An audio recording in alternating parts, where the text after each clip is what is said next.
Hello বন্ধুরা, কেমন আছেন সবাই? আশা করি সবাই ভালো আছেন। আমিও অনেক ভালো আছি। অনেকদিন পরে আরো একটি ব্লগ ভিডিও নিয়ে আপনাদের সামনে আসলাম। আজকের বিষয় খুলনার ঐতিহাসিক রথযাত্রা ২০২৬। ভক্তিময় এক অবিস্মরণীয় এই দিনটা আমার জন্য।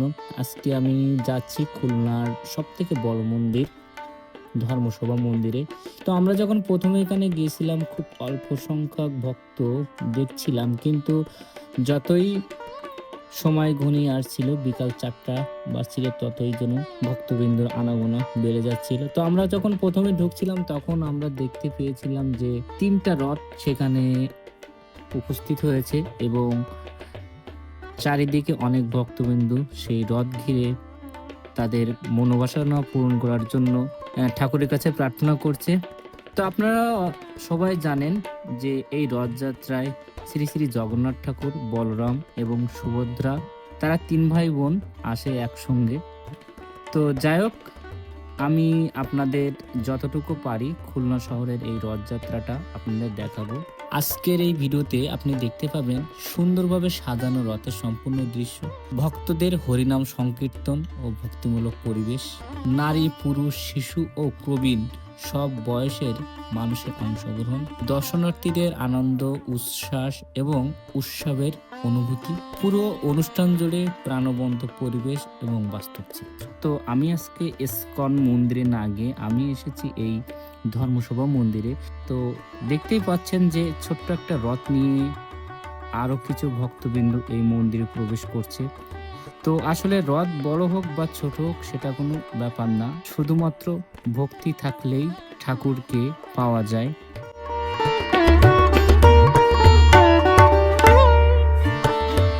তো আমি এখন যাব ধর্মসভা মন্দিরের একেবারে মন্দির প্রাঙ্গণে, যেখানে শ্রী শ্রী জগন্নাথ ঠাকুর, বলরাম এবং সুভদ্রা সুন্দর করে তাদের ৩ ভাই বোনকে এখানে সাজিয়ে রেখেছে।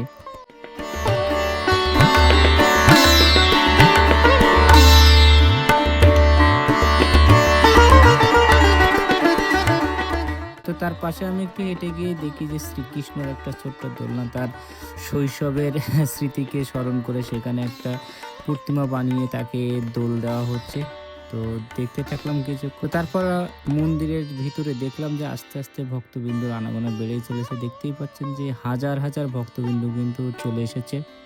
তো আমরা এখন যাব একটু বাইরের দিকে, দেখি বাইরের দিকে কি অবস্থা। এবং যেহেতু 4:30 বাজে এখন, সেহেতু এখন কিন্তু আরো ভক্তবিন্দু এখানে উপস্থিত হবে। তো বাইরে এসে দেখি হাজার হাজার ভক্তবিন্দু এখানে চলে এসেছে। তো যেহেতু অনেকগুলো রথ আসবে, আপনাদের আগেই বলেছিলাম, সেহেতু এই মন্দিরের ভিতরে এতগুলো রথ নেওয়া সম্ভব নয়। তাই মন্দিরের সামনে প্রেস ক্লাবের যে মাঠটা আছে সেখানে কিন্তু রথগুলো আসছে এবং দেখতেই পাচ্ছেন যে কত বড় রথ।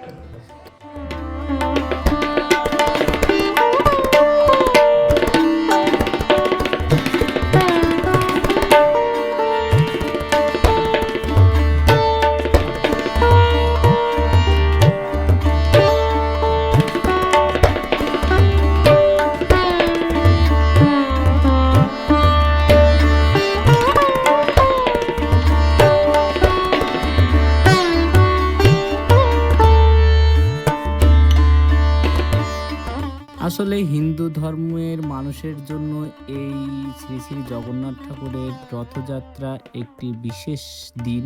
তো আপনারা দেখতেই পাচ্ছেন যে রথযাত্রায় রথের ভিতর থেকে জগন্নাথ ঠাকুরের প্রসাদ নেওয়ার জন্য ভক্তবিন্দু কিন্তু খুবই উল্লাসিত।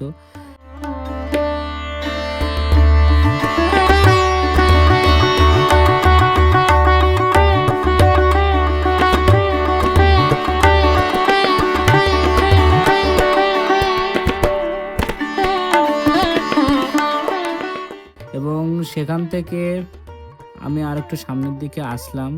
আপনাদের শুধু আজকে দেখাবো যে আজকে খুলনায় কত মানুষ এসেছে এই রথযাত্রায় তাদের মনোবাসনা পূরণ করার জন্য।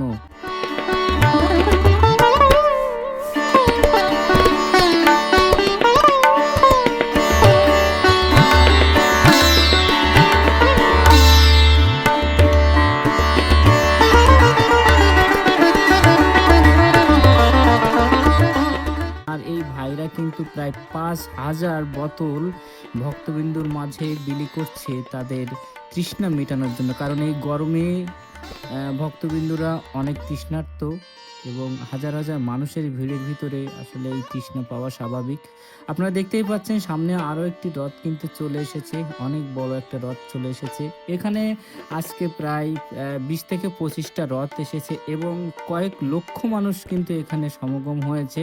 তারা তাদের মনোবাসনা পূরণ করার জন্য আজকে এই শ্রী শ্রী জগন্নাথ ঠাকুরের রথযাত্রায় তারা হাজির হয়েছে। এই ভিডিওটি বিশেষভাবে তৈরি করা হয়েছে তাদের জন্য যারা রথযাত্রা, ঐতিহ্য, ধর্মীয় উৎসব, সাংস্কৃতিক অনুষ্ঠান এবং বাংলাদেশের বিভিন্ন দর্শনীয় আয়োজন সম্পর্কে জানতে ও উপভোগ করতে ভালোবাসেন।